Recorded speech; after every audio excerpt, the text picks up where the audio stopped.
work that was done on Friday, and I think everyone was very open, and that made the whole conference.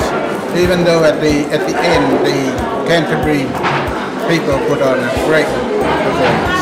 My favorite, Friday was really good, and then to top it off was Saturday night when we had the cultural night. To see the mix of the young people, the second gen, coming up and doing their thing, contemporary songs that even the older people enjoyed, and then they did all the cultural mekes and singing, and then in the end we all danced and had great fun, just clean, great fun. That was the climax of everything.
Ibu